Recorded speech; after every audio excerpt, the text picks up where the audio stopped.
es lo que le da sentido a la vida en comunidad? ¿Qué es lo que le da sentido a la vida en comunidad? Vamos a 1 Corintios, capítulo 1, versos 18 al 31. 1 Corintios 1, 18 al 31. En la trayectoria como creyentes en Cristo, es posible que el sentido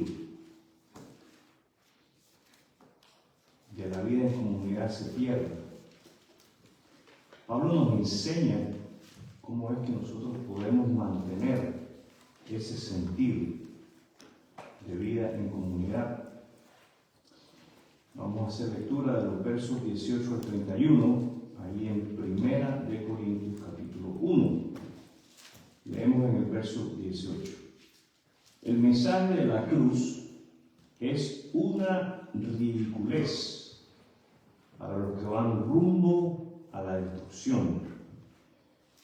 Pero nosotros que vamos en camino a la salvación, sabemos que es el poder mismo de Dios. Como dicen las Escrituras, destruiré la sabiduría de los sabios y desecharé la inteligencia de los inteligentes. Así que, ¿dónde deja eso a los filósofos, a los estudiosos y a los especialistas en debates de este mundo? Dios ha hecho que la sabiduría de este mundo parezca una ridiculez, ya que Dios en su sabiduría se aseguró de que el mundo nunca lo conociera por medio de la sabiduría humana. Usó nuestra predicación ridícula para salvar a los que creen. Es ridícula para los judíos que piden señales del cielo, y es ridícula para los griegos que buscan la sabiduría humana.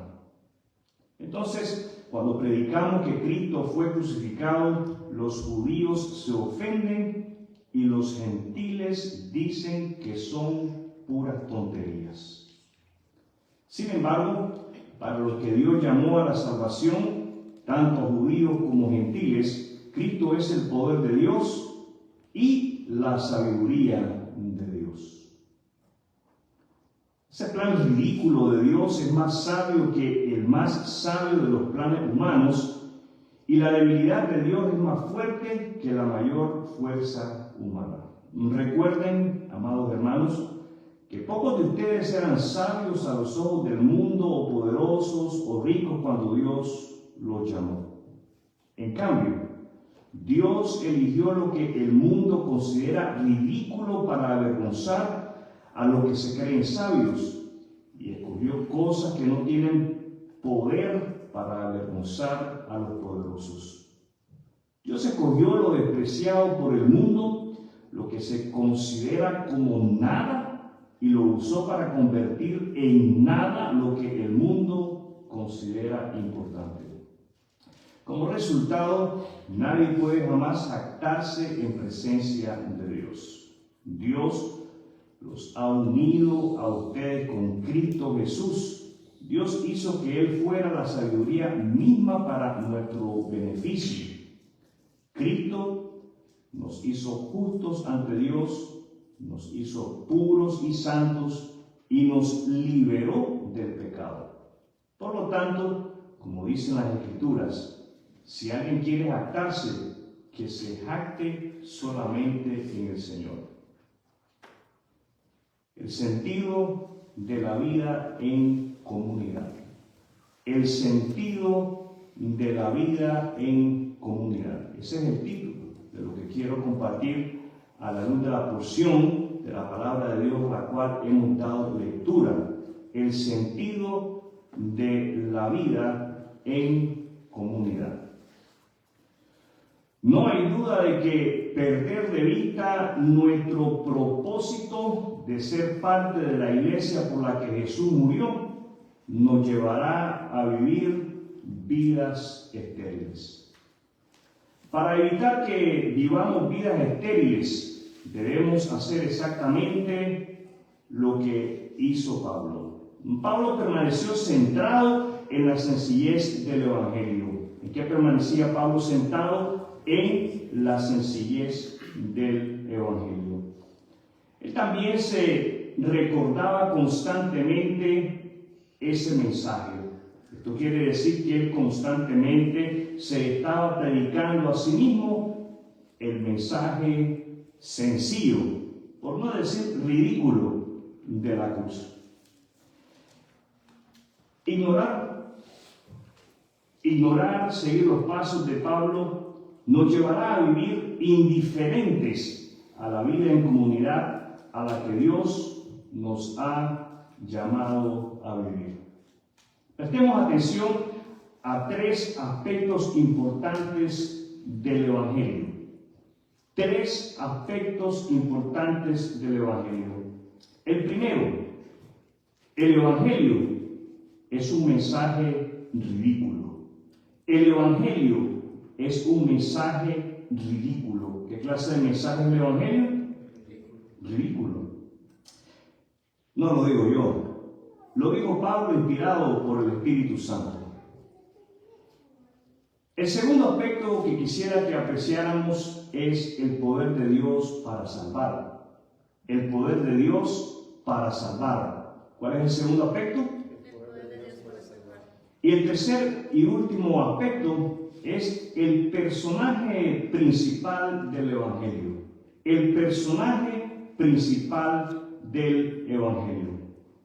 Cada uno de estos puntos son importantes a considerar frecuentemente para así mantener fresco el propósito para lo cual somos un cuerpo. Primero, el Evangelio es un mensaje ridículo. El mensaje del Evangelio es tan sencillo que Pablo dice parecer un mensaje ridículo. No que dicho mensaje sea ridículo para él, sino más bien para aquellos que se jactan de ser los educados de la época. Esto no ha cambiado mucho hoy en día. Son muchos los que consideran que Cristo, el Evangelio, la Biblia, son parte de la cultura de un pueblo que vive sumido en la ignorancia por falta de escuela, por falta de estudio, por falta de educación. Estos muchos de hoy son los que se ríen, se burlan del mensaje de las buenas noticias de salvación a través de Jesucristo. Pero Pablo afirma que no se trata de ignorancia y mucho menos de educación, sino más bien de una condición del corazón del hombre. En segundo lugar, el poder de Dios para salvar. El poder de Dios para salvar. ¿Acaso Dios excluye a algunos de la salvación? De ninguna manera.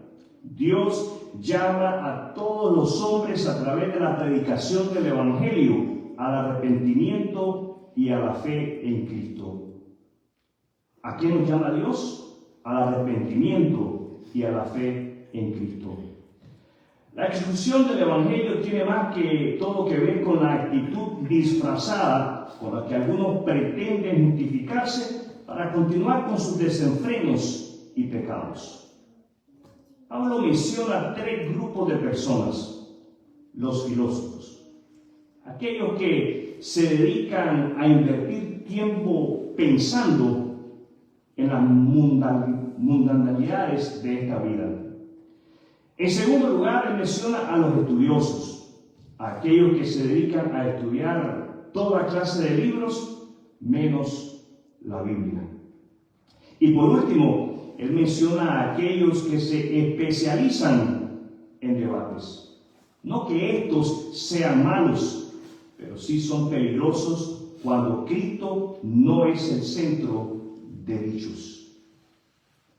Todos estos pretenden con sus ideas y sus letras ignorar el llamado de Dios a la salvación. Salvación de esa condición de ignorar, de engaño y de orgullo. Pablo afirma que el poder de Dios para salvar a los hombres pecadores está en la predicación ridícula del Cristo. Pablo hace un llamado a todo miembro de la iglesia a afianzar sus pensamientos en el hecho de que Cristo es el personaje principal del Evangelio. El personaje principal del Evangelio. El personaje principal del Evangelio es Cristo, por su poder para salvar, por su poder para vivificar y por su poder para transformar. Pablo dice a los corintios, Cristo es aquel en quien estamos unidos para formar un cuerpo, un pueblo, una iglesia, su iglesia. Es Cristo quien nos justifica ante Dios. Es Cristo en su mente y resurrección quien le dice a Dios Padre que somos inocentes y estamos libres de condenación. Es Cristo quien nos purifica y santifica, nos limpia con su sangre, apartándonos entonces para que vivamos para Él. Es Cristo quien nos ha liberado del pecado. No leemos que nos librará del pecado, leemos nos liberó, ¿qué leemos? Nos liberó del pecado para que vivamos unidos con Él como pueblo santo suyo que somos, como iglesia. 3 lecciones valiosas para la vida en comunidad. En la porción a la cual hemos dado lectura, podemos encontrar 3 o más lecciones que son valiosas para cada uno de nosotros y así podamos vivir la vida en comunidad. Primero, el Evangelio es el único camino a la salvación. El Evangelio es el único camino a la salvación. Este camino no lo transitamos solos. Vamos en él juntamente con Cristo y con otros creyentes. Es por la predicación del Evangelio que Dios adopta a los hombres al creer en Cristo en su familia. El mayor deseo y oración a Dios para este camino, el del cristiano, debe de ser que nuestra familia nos acompañe en él. Segundo lugar, aprendemos que somos salvos por el poder de Dios. Somos salvos por el poder de Dios. Cristo es el poder de Dios para la salvación de todo aquel que cree. Dios usa nuestra predicación para salvar. Tenemos que hablar. ¿Qué tenemos que hacer? Que nuestras conversaciones en el hogar, en el trabajo, en la calle, estén saturadas del Evangelio. Nuestra tercera y última lección es que Cristo es la figura central para el creyente. Cristo es la figura central para el creyente. Cuando Cristo es el personaje central en nuestras vidas, podemos llevar una vida de iglesia. Podemos experimentar la vida en comunidad. Haremos brevemente aquí en la tierra lo que haremos por toda una eternidad en el cielo. Llevar vida en comunidad. Estaremos en comunión con Cristo y estaremos en comunión con otros creyentes. Que Cristo sea aquel a quien cada uno de nosotros tenemos como figura central en nuestra vida, para que todo lo que hagamos sea influenciado por Él. Cuando Cristo está ausente como figura central, corremos el riesgo entonces de convertirnos en una iglesia como la iglesia de Corintios. Para concluir, debemos de responder a nuestra pregunta: ¿qué es lo que le da sentido a la vida en comunidad? Recordar, leemos ahí en el versículo 26, recuerden. ¿Qué pide Pablo a los creyentes? Recuerden. Es necesario entonces que hagamos memoria. Esto es algo que debemos de hacerlo con frecuencia. Recordar. ¿Y qué es lo que debemos de recordar? Vamos entonces al versículo 30. Dios los ha unido a ustedes con Cristo Jesús. Dios los ha unido a ustedes con Cristo Jesús. Tenemos que recordar que Dios nos ha unido en Cristo. Es en Cristo que somos una familia, es en Cristo que somos un cuerpo, es en Cristo que somos iglesia. Dios los ha unido a ustedes con Cristo Jesús. Apreciemos que Pablo no escribe, Dios te ha unido con Cristo Jesús. Este asunto de la unidad es un asunto de todos y cada uno de nosotros que hemos puesto confianza en Jesucristo como el Salvador. Quiero invitarle a cerrar sus ojos, inclinar sus rostros. Vamos a tener un momento de oración. Oremos juntos en este momento.